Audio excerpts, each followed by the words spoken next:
Hey guys, this is Anime Ball Z here, and today we're going to be doing the 8th part of What If Symbiotes were in Dragon Ball. As you guys voted on my community post, I will be taking this What If into Dragon Ball Super.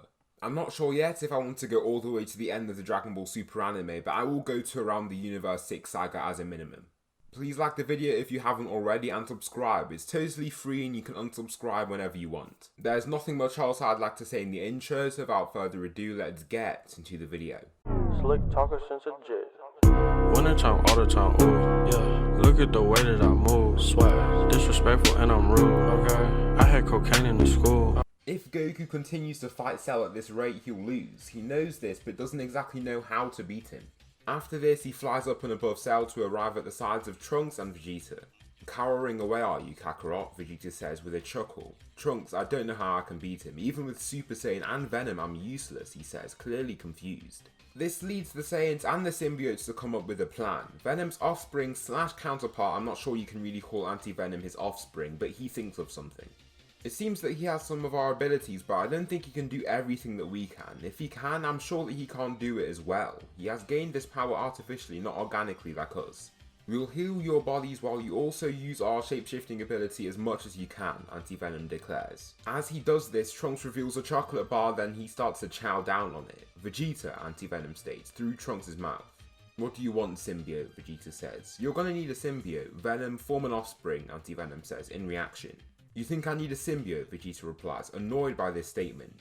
We are in a sticky situation here. If you do not bond to a symbiote, you will be a liability in this battle. As much as your ego wants to say otherwise, you will not be able to grow in strength like my host and Goku over there.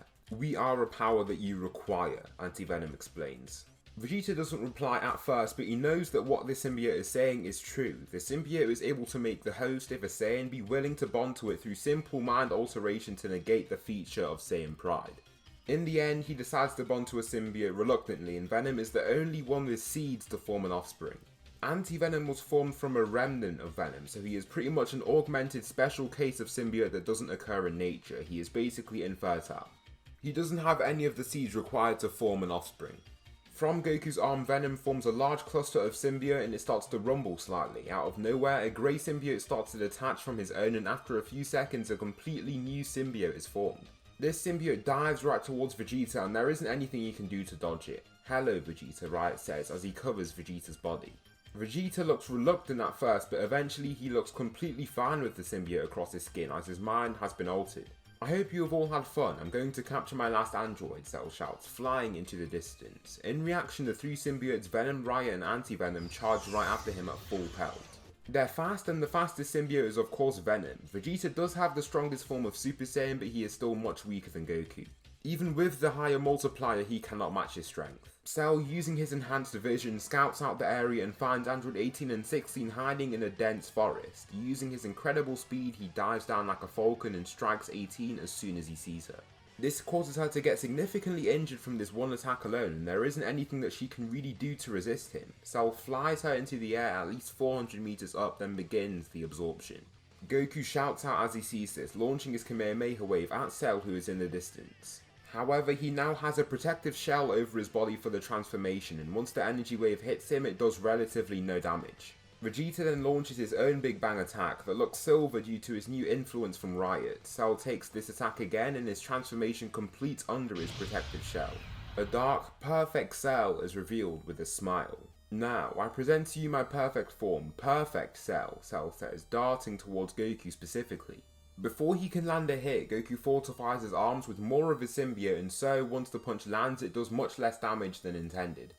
However, he can feel that he has become considerably stronger. Goku then grows a blade off his fist and tries to slice Cell with it. Before he can though, Cell evades the swing, then grabs a blade, snapping it off with a simple twist of the wrist. Finally, he dives ahead and stabs the blade into his own chest. Luckily, before it stays in for a while, it disintegrates since it's made of Venom's mass. They continue to fight and Goku is getting completely destroyed. He just doesn't have enough power to face Cell, and Cell seems to be able to do everything that he can in terms of using the symbiote. Goku latches onto Cell with his symbiote, then pulls him towards him while growing a large fist with his other hand. Once he is in proximity, he lands the punch, then releases a bunch of spikes with his free arm. The dark spikes hurl towards Cell, but he uses his own symbiotic powers to block himself from any of the incoming attacks. Cell, using his own symbiote, then launches out a bunch of much larger spikes that also travel much faster. They soar through the air and break through the massive symbiote across Goku's skin like it's a layer of parchment. They stab directly into his body in several locations, making him remember the battle that he had with Carnage and Venom. Goku is then given time to heal and Vegeta charges right past him with Riot. His body encapsulates in the silver symbiotic mass and he enters his Super Vegeta form. His fist grows to an amazingly large size, about the size of his entire chest in height and width. Cell then gets taken aback by the level of strength and this causes him to fly back once he gets hit by it. Of course it does little damage since he is still far stronger than Vegeta and Riot. Vegeta then rattles off with a bunch of attacks but he doesn't land a single hit. Cell just blocks each one with a clear smile on his face. He is obviously having a fun time knowing that all these fighters stand no chance against him. He throws a right straight but Cell just comes over the top with a punch of his own, landing it on his head. Then he reveals two clawed hands and slashes him in several different places. His slashes are deep since once he gets his claws to pierce Vegeta's skin he enlarges the claws to get in deeper. "Retreat now," Riot exclaims as he feels the severe injury that Vegeta has received. "Heal me then," Vegeta shouts in his mind, distressed by the injury. "Oh no, you're not getting healed," Cell says, grabbing Vegeta by the head. Once he does so, he starts to squeeze his head and he does so with such force that it causes his skull to crack in several places and blood to come out of his eyes and mouth. "I can't heal those wounds, escape now," Riot shouts, growing two large spikes of symbiote to stab into Cell in his abdomen. This causes him to roar in annoyance, but then Riot uses this time that he has bought to run away and to retreat. "Anti-Venom," Riot shouts, now controlling Vegeta's body. Trunks zooms above Cell and takes his turn in facing the being. He is the weakest in terms of usual strength, but his bond with Anti-Venom is very strong. His bond strength is only second to Goku's bond with Venom. He can harness the most power of his symbiote and he has the strongest symbiote, so he can get the strongest strength amplification. Trunks and Cell clash head on and again Cell is having the time of his life. He doesn't even have to try and he can overpower them. The indomitable bio-android just takes down Trunks like he is the other two Saiyans, but he leaves him with the worst injury. He does something akin to the Carnage bomb by leaving large scythes in his body, then launching a barrage of devastating ki blasts that blind the fighters near to him. Once the light dies down, Trunks is revealed and he looks like a corpse, only being kept alive by his symbiote. His symbiote's healing speed is efficient and very fast, so the scythes lodged in his torso are thrown out in mere seconds. His body reforms and heals in seconds too, giving him the largest Zenkai of the group entirely. His body grows larger and more muscular, making him look like when he finished his training in canon. His hair is still the same length, but he looks meaner and more full of rage. "The android's already destroyed my world, I won't let you destroy this one," Trunks exclaims, beginning to power up. His Zenkai was so large and in conjunction with it being an abnormally large Zenkai, he establishes himself as the strongest fighter of the group entirely. He starts to power up and his aura is large and explosive. Cell starts to even look a bit concerned because he can feel his increasing ki signature. Suddenly his hair spikes up even more and he enters his Super Saiyan 2 form. Anti-Venom shows itself again and forms his symbiote suit once again. "You're finished," Trunks says, with Anti-Venom saying this at the same time.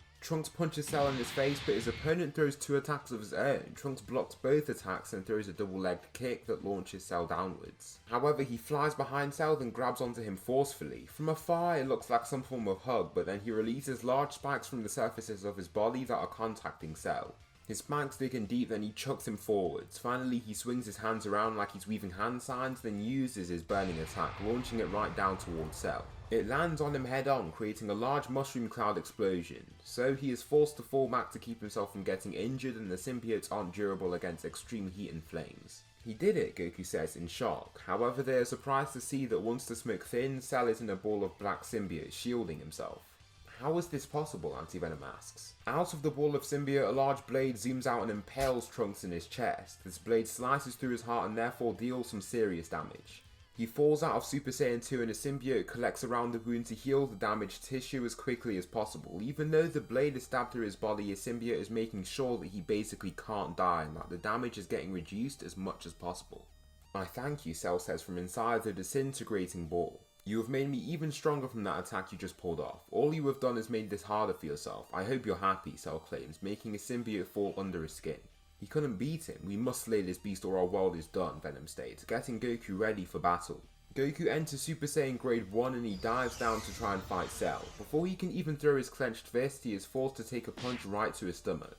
It feels like his intestines are about to explode once he feels the strike. "I'll heal you, continue to battle," Venom shouts, making Goku already feel his increase in power. They continue to battle and Goku is getting pieced up the entire time. I mean, he has the most basic form of Super Saiyan as his strongest form, and he is weaker than Trunks. He isn't much weaker than him, but since Trunks has Super Saiyan 2, he can become much stronger than him.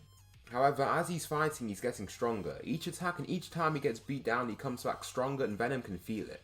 "We are getting stronger, we are getting closer," Venom says, urging on his host to continue fighting. Goku throws a punch that looks very sluggish to Cell, and he can land 3 attacks in the time that it takes Goku to throw just 1. Then he lands a single punch, launching the bioorganism downwards. Goku dives down after him and tries to punch him again, but once he slugs his fist forward, Cell evades the attack by elegantly swiveling around it. Finally, he lands a punch of his own that launches Goku through several trees. He lands in a bright glade of the forest and Cell lands right ahead of him. Their need for power is dire. Venom knows this and their increase in power just isn't fast enough for them to surpass Cell. Also, what's going to stop Cell from getting a Zenkai of his own and growing stronger than them? He has Saiyan cells from many Saiyans after all. Goku realizes this, and in this sheer need for power he snaps. He engulfs in a pressurizing aura and his power starts to rise. His scream sounds like a scream of rage and desperation. If he needs power to save the world and to save his friends, he needs the power and he needs it now.